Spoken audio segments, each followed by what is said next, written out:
Hey everyone, Carly Heath here. For this week's appetizer on the Our Flag Means Fanfiction podcast, I'm going to share with you the opening chapters of Murders at the Inn by A Hopeless Necromantic. I love a fic that's genuinely funny, especially with the kind of humor that's on brand for the show.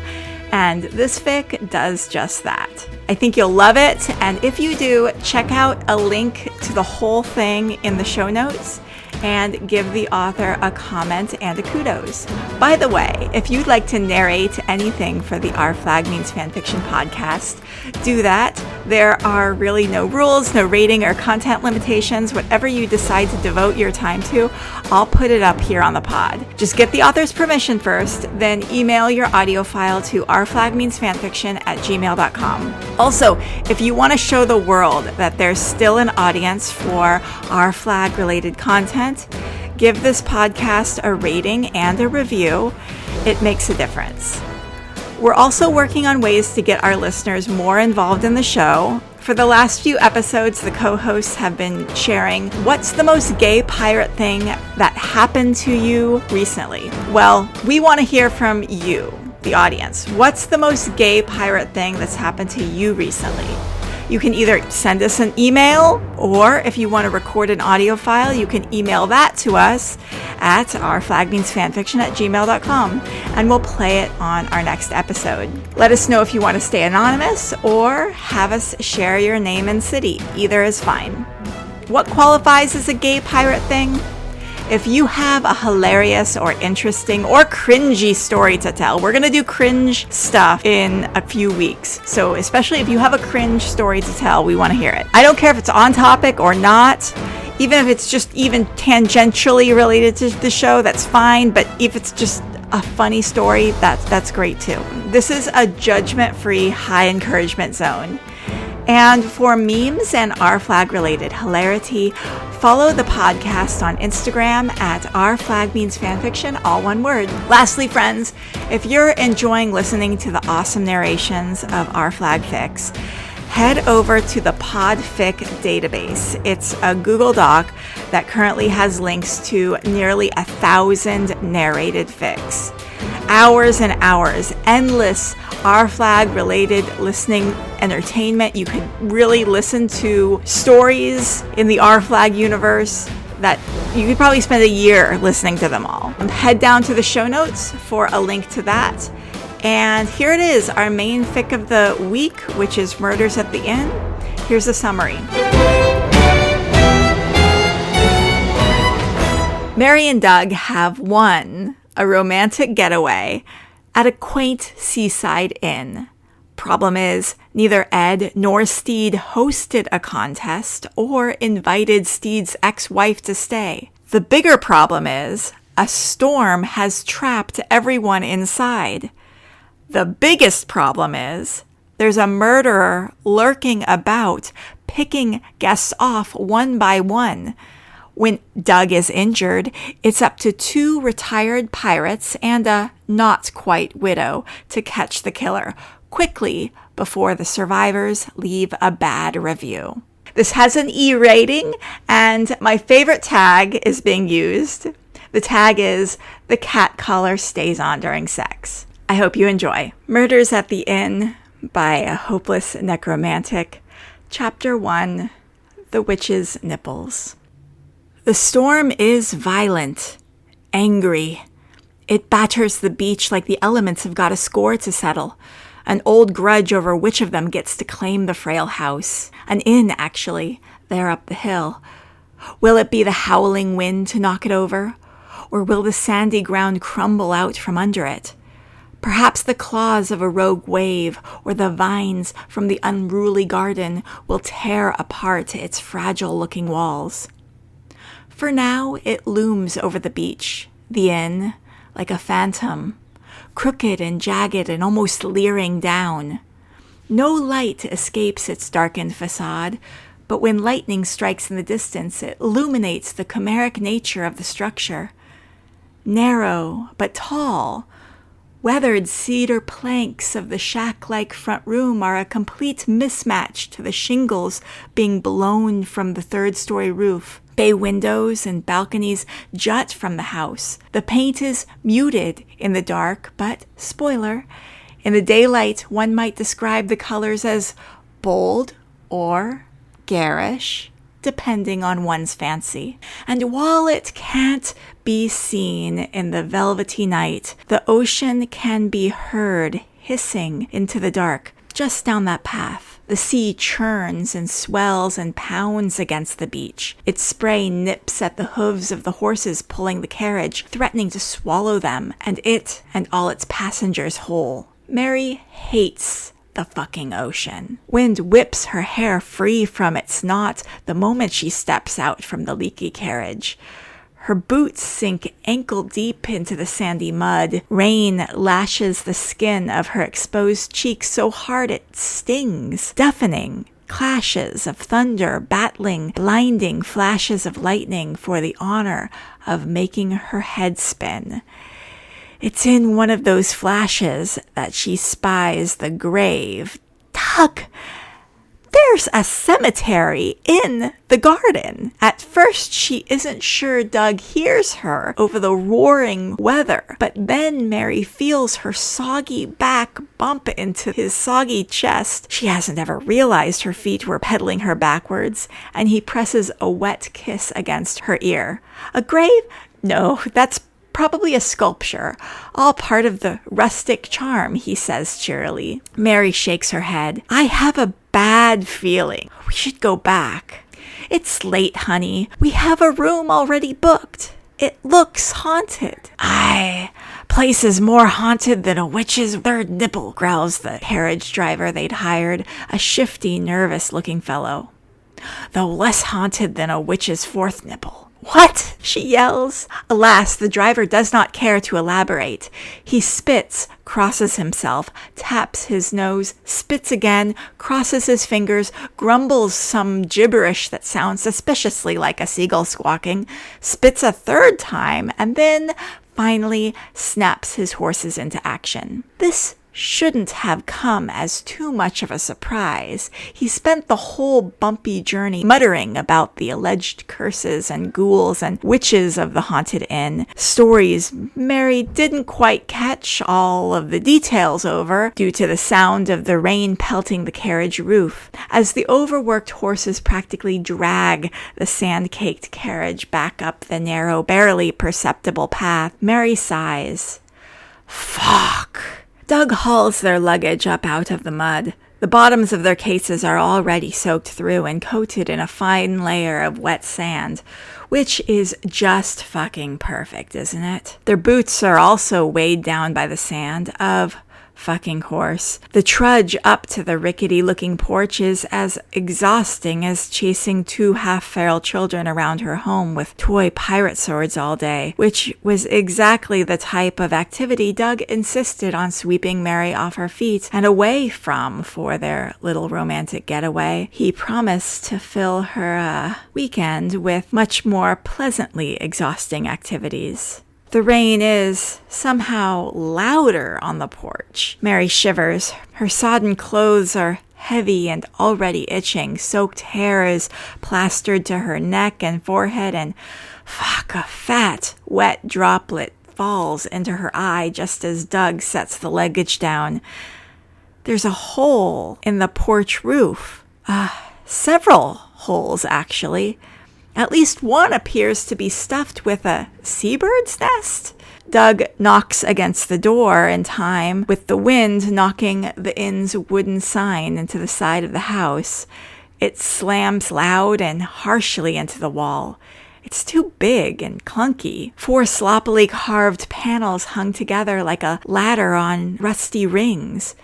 Mary sidesteps a few inches, totally not at all using Doug's body to shield her own just in case the sign, soars right off its hinges. Jeff's Inn by the Sea, and bar and grill, and fishing equipment, and gift shop. Doug knocks on the door. There is no answer. He tries the handle. It doesn't budge.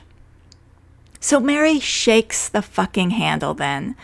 But the latch is firmly, solidly, unwelcomely locked. She bites her lip to keep from groaning, as if this day couldn't get any worse. First the boat was late, and then she got fucking seasick. Stupid fucking ocean. Then the storm rolled once they finally made it to port. Then the carriage was late because of the storm, and now she's sopping wet outside the least welcoming inn she's ever seen.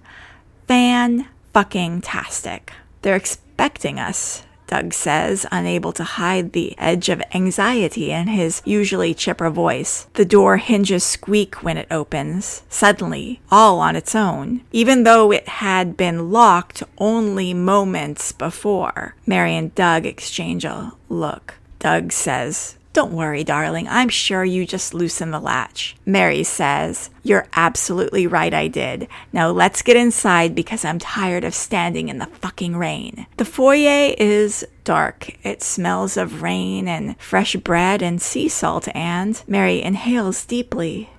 "Is that lavender?"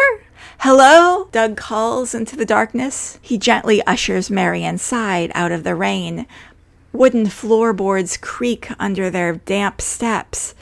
The wind howls through the house, but otherwise, the inn appears to be quiet, eerily so, save for, and frankly, Mary might be fucking hallucinating this, but she swears she hears the faintest tinkle of a bell and a ghostly moan echoing from deep within the house.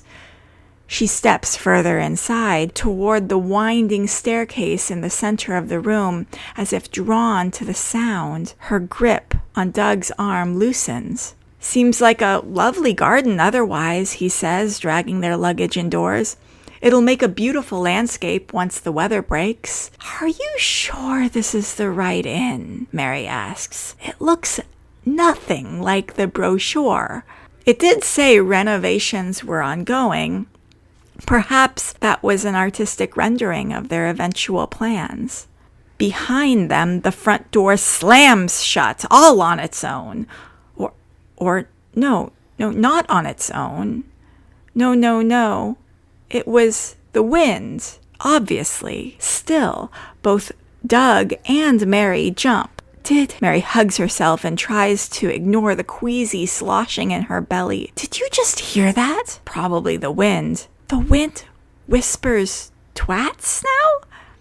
Doug takes her by the shoulders. Gently, sweetly, he nuzzles his nose against hers in that adorable way he always does when she's stressed. And yeah, it does melt a smidge of the tension out of her shoulders. "Hey, remember why we're here?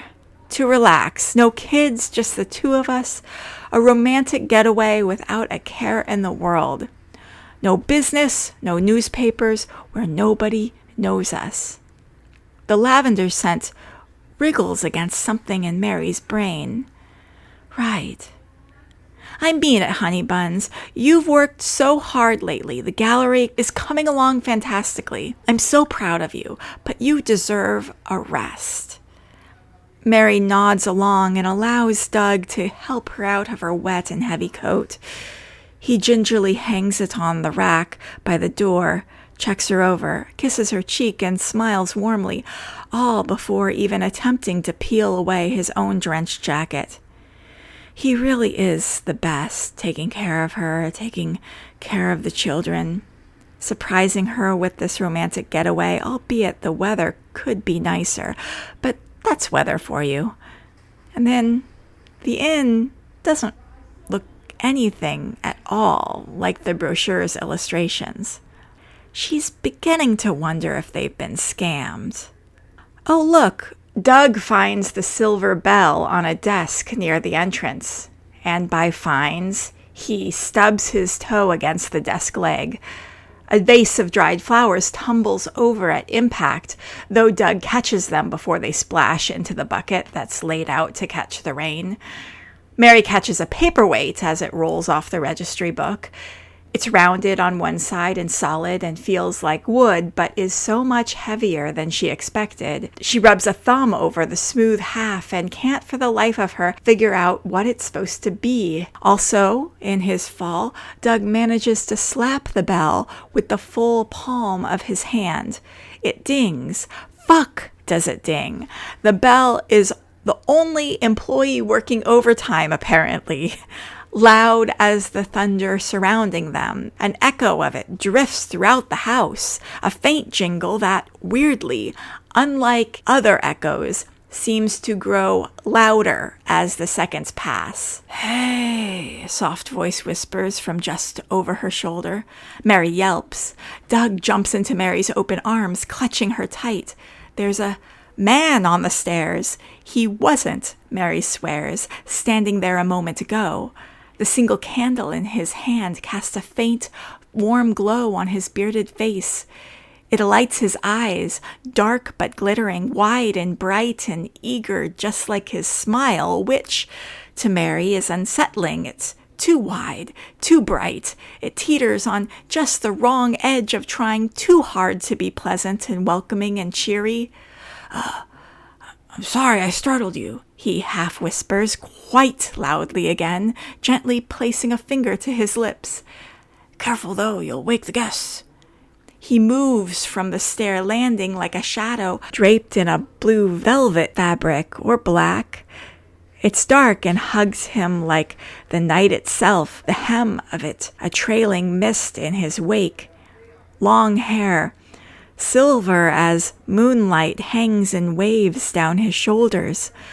The floor creaks under his bare feet, and the jingling, it's a bell. For fuck's sake, a fucking bell. It rests daintily in the hollow of his throat, gleaming gold in the candlelight. The other bits of his exposed skin swirl with darkness, shadows, no, ink, tattoos. They crawl and curve like they're alive. Mary even flinches at the spider on the back of his arm as he moves to the desk and flips open a ledger. He smells like lavender. "Welcome to Jeff's Inn by the Sea. How can I help you?" "Are you Jeff?" Mary asks. He looks at her and huffs the smallest of laughs, and then nothing. "We have a reservation," says Doug. Under Douglas, Mary can't take standing still, it seems, though she can't figure out if it's the wet clothes, the odd inn, or the piercing gaze of the apparent innkeeper that sets her off kilter. She wanders down the hall in an attempt to ease the seasickness rolling around in her gut. Jeff's flickering candle does little to illuminate the variety of art lining the walls, but from what she can see, the interior is just as mismatched as the exterior. There's no particular theme or style to the pieces, lots of color, eclectic, tacky even. It's an odd choice to hang a rainbow portrait of a unicorn beside Mary's cheeks ignite in a blush. Good God, is that someone's manhood sketched in pencil on the wall? "Ah, yes, sir. I see you booked 4 nights with us in the unicorn suite.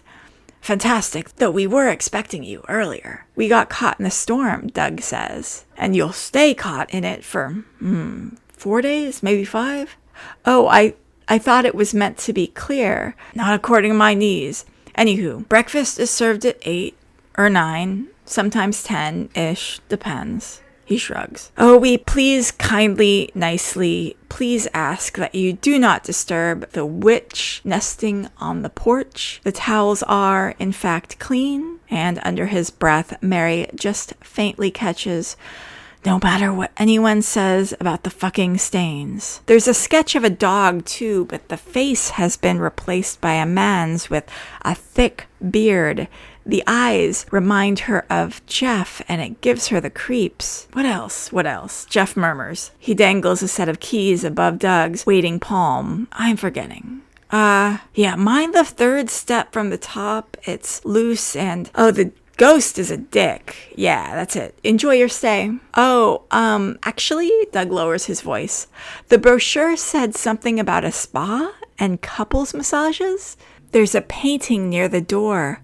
A crack of lightning reveals it, all lit up in golds and blues and greens, like the stained glass of a church window. Mary swallows. "Doug," she says, her voice too shaky and small. "Doug," she says again, nails biting through her sleeves of her soggy dress. "That's my painting." There's a jingle over her shoulder, so small. "What do you mean by that?" Jeff's voice is suddenly in her ear, rough and inky. Mary is getting tired of fucking gasping and startling and experiencing wild swings in her blood pressure already. Not a bloody optimal start to her supposedly relaxing and romantic getaway weekend. The fact that she catches the gleam of something silver in Jeff's sleeve does not help to settle her nerves either. Fuck. Fuckity fucking fuck. I mean that I painted. Darling, everything all right? On instinct, or more accurately, on years of conditioned habit that she's still trying to break, Mary turns toward the stairs. She recognizes the voice. Of fucking course she does. Just as quickly as she recognized the painting, her painting, the lighthouse painting. Jeff turns as well, perfectly in sync with Mary. She opens her mouth. "Just chucking in some guests, love," says Jeff. "I got this." "Ah, so our no-call, no-shows decided to show themselves after all." "Steed," her ex-husband squints. The candle makes him glow golden, just like the lighthouse. Mary? Chapter 2. Who the fuck is Jeff? Steed. Mary? Mary, Jeff scoffs. Mary, yes, Mary, does not fail to notice the venom that drips from his tongue. Neither, apparently, does Steed. "Ed, manners. Ed," Mary shoots back. Steed beams. "Ed. Jeff, Ed." Jeff, Ed, jabs a finger against his own bare chest. Ed. "Hiya, Steed." "Oh, hello, Doug. Nice to see you again. Do you work here? Gosh, small world." "We own the place, actually, Jeff." Ed is quick to answer. "We're innkeepers, keeping this inn. Together." He places his body between Mary and Doug in the foyer as Steed descends the spiral stairs. Having left his candle on the desk, Ed keeps his hands clasped behind his back. The small flame somehow casts deep shadows across his face. His smile is tight. It does not reach his eyes. The gleam in them is something else entirely. "Doug!" Mary spins. The room spins with her. The whole fucking world spins and spins and spins until it's spinning the breath right out of her lungs. "Did you know about this?" "No, what a pleasant surprise." "It's not a fucking pleasant surprise." "A surprise indeed. Just wow," says Steed, gesturing to Ed with genuine delight. "I see you've met Ed. The Ed. Ed, this is Mary. Well, you know, and her partner, Doug. Can you believe you're here, Ed? Can you believe that? What are the chances?" "Oh, so random," Ed says flatly, and for a flicker of a moment, Mary has never felt so emotionally in sync with anyone ever in all her entire life. "How are you? And the children, are they?" "They're not here," Mary says. "Ah!" Steed comes to stand beside Ed in the small foyer. With one arm, he pulls his own robe, a deep burgundy, more tightly around his chest. His other snakes around Ed's back. It jostles Ed, who grunts. Steed gives a sharp yank, and Mary spies him pull something long and silver, suspiciously knife-like, out of the other man's concealed hands. "Well, have your room keys?" Mary didn't vomit while sailing from island to island, even though every shift of the tide made her stomach feel like it was about to fall out from under her. She didn't vomit during the carriage ride to the inn either, even though the storm made it feel like the floor of the carriage was about to fall out from under her. And she doesn't proudly vomit now. She swallows that shit back and wonders if it's the burn of her vial or the spike of fear lodged down her throat that makes her lose control of her vocal cords and shout, "I've seen your name on wanted posters, Steed." "Oh, really?" His lips quirk into the most aggravatingly smug little smirk Mary has ever had the desire to rip off someone's face with her bare hands. "What did they say?" "Oh, nothing crazy. Just that you're fucking alive and a fucking pirate, you fucking idiot." Steed grimaces. "You don't recall any specific achievements?" The fear and the bile have bubbled over into totally justified, righteous fury now. Still, it feels like Mary is about to upchuck the cucumbered sandwiches she had for lunch 4 days ago. She loosens the cravat around her neck. It's wet and heavy, and instead of whipping it across the narrow room to slap her ex-husband in the face, it sort of just lands with a limp flop on the rug. "I've had inquiries, Steed. Last year, the English bloody Navy came to talk to us. You know that? They watched our comings and goings for weeks. Even the vicar's gotten real curious as to who the fuck he buried in your grave while you've been gallivanting across the 7 fucking seas." Hey, honey bear. Doug's voice is gentle in her ear, though she barely registers his warm touch on her arm.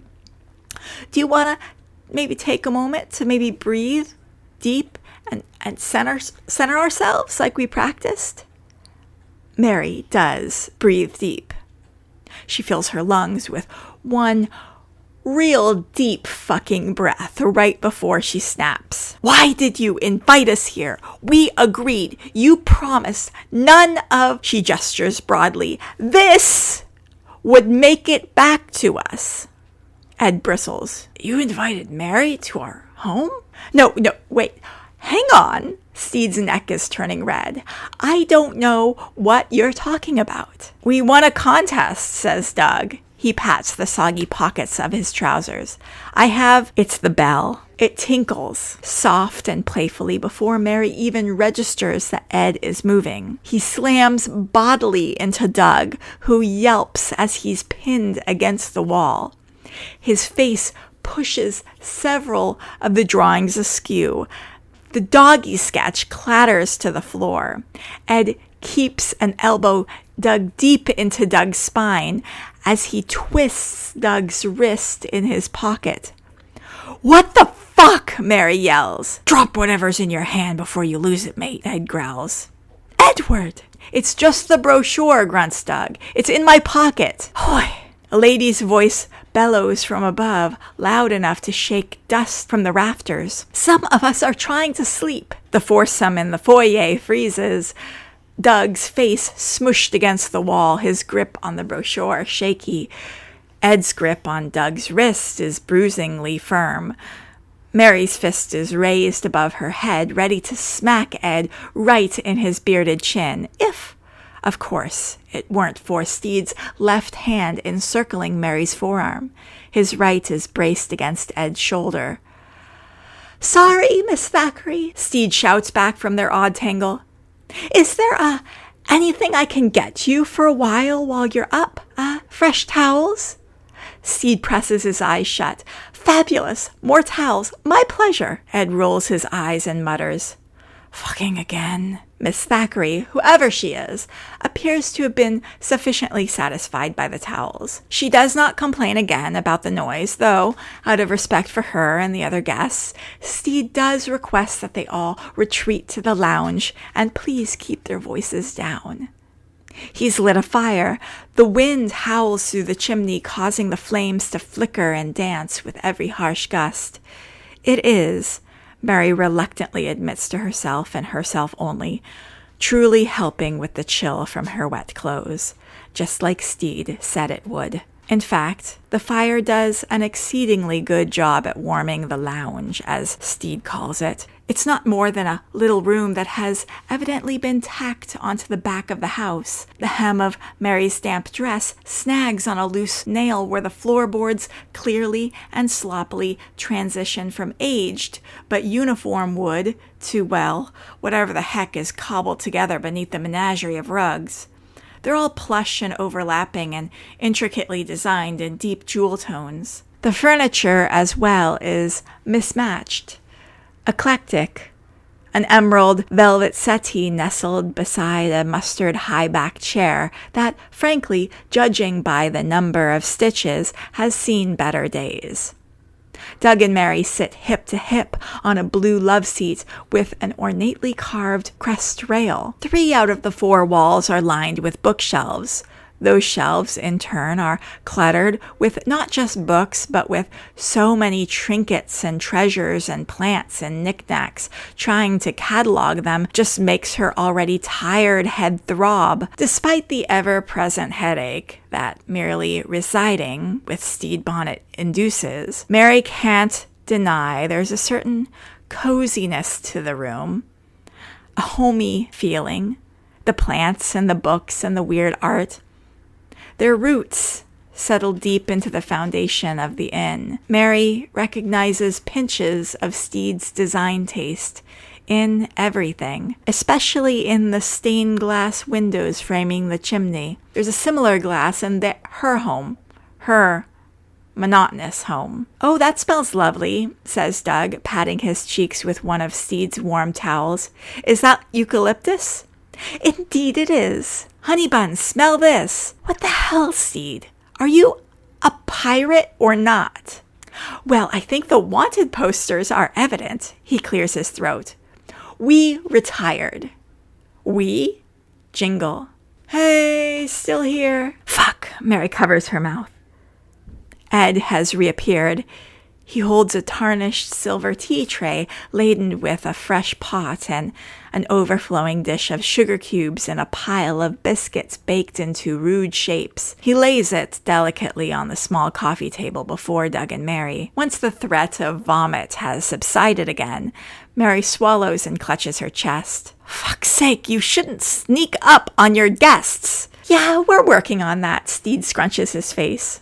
"You're not the first guest to complain." With a gentle tinkle from his bell, Ed utterly pouts as he flops onto the stitched-up chair. He digs his nails into the fabric, reminds Mary of a feral cat, the kind kept in barns to hunt mice, untamed and unmeant to be confined indoors, or else they inevitably tear up the furniture with their claws. Which is decidedly not how Mary has been imagining the love of Steed's life. She'd pictured someone younger, gentler, less frayed around the edges, softer. He notices her staring. "What?" Mary shrugs. "I thought you'd be shorter." Ed quirks his head in a way that makes the bell jingle. Oh, these biscuits are divine," says Doug, mouthful of the crumbs of what was some poor gingerbread sod's left testicle. "Is that nutmeg?" "Yeah." Ed, to Mary's surprise, answers softly. He clears his throat. "Yeah. Made them myself. They're delicious." Sigh. Leave it to Doug, her sweet, wonderful, thoughtful Doug, to compliment the culinary skills of the man who threatened to break his fingers not 30 minutes ago. The same man who seemed to both perk up at and shy away from the praise. "Sorry about the hand," Ed mumbles, avoiding eye contact. He nods at Doug's bruised hand plucking another biscuit off the pile. It's all right." Doug waves him off. "I'm used to being greeted that way when Steed's around, I guess." "So," Steed chimes in again, looking sheepish and reddening in the neck. "You won a contest, you said." Shoveling the final piece of the inappropriate biscuit into his mouth, Doug produces the soggy brochure. It had looked appealing, a romantic getaway at a secluded inn on New Providence Island. private rooms with a private view of the ocean, but whatever. They lived in the Caribbean. Everything had a fucking view of the stupid fucking ocean. It boasted a couples massage, a steam room, gourmet meals, an unnecessary large library of erotic poetry, and free champagne. And they had been the lucky winners of this luxurious, all-inclusive holiday without even remembering having entered the contest in the first place. Amazing. Mary suspected the whole thing had been too good to be fucking true. Oh, that is impressive, Steed says, adjusting his reading glasses. Mud baths and a sauna, wouldn't that be nice? Couples tantric massage. Why didn't we think of that, Ed adds. He and Steed are hunched over the coffee table, the false brochured splayed out like a gutted fish before them. I think that would require us to give other couples said massages, love, unless you've got enough loot left under the floorboards to hire a full-time masseuse. Suppose we always could maybe test it out first on ourselves, for practice. Outside, thunder cracks. A particularly nasty gust of wind bellows. Mary shivers. Chills race up and down her spine. She hears it again, the same raspy, whispering echo she'd heard when the door shut, though she can't make out the words. No, not words. There are no words, just the wind, the house settling, and then the storm. Yeah, the storm. Steed pulls that face again and grumbles. Not now. Fuck off, Izzy, Ed sighs in tandem. Who the fuck is Jeff? Mary finally snipes. Did he send us this? Name's a bit of a work in progress, says Steed. And you're certain you definitely didn't send us this as some convoluted invitation to have us for fucking dinner or something? He shakes his head. Afraid not. And you've no idea who arranged this all, Ed asks. Mary and Doug's combined reply of a half-hearted shrug seems to irritate him. Not even who arranged your travel, how they plan on paying for your stay? Oh, the contest said the costs were already taken care of, says Doug. Ed exhales sharply through his nose. Fuck.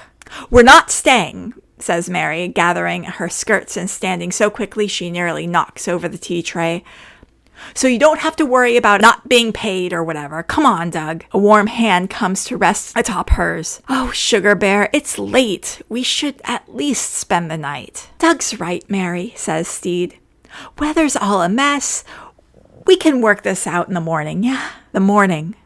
Oh, Lord, how far off was the morning anyway? Mary is exhausted. Fatigue has burrowed deep into the marrow of her bones, heavier than her sodden clothing. Doug, too, is clearly tired. Gray bags have formed under his eyes. His damp hair clings to his forehead in a way that typically makes Mary's belly flutter, but all it manages to do is give a vague twitch.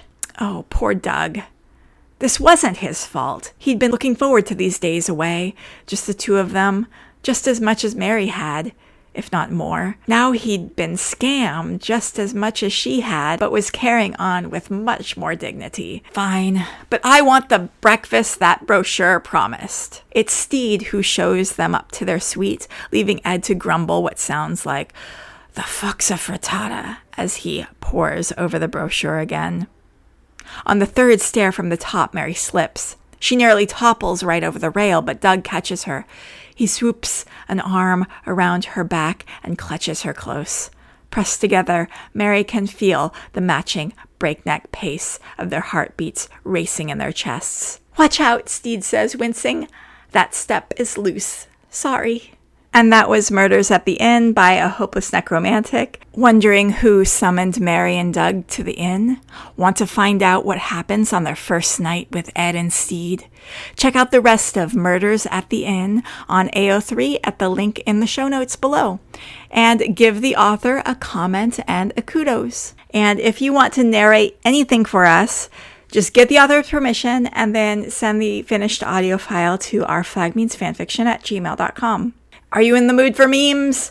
Head over to our Instagram and give us a follow at ourflagmeansfanfiction, all one word. Until next time.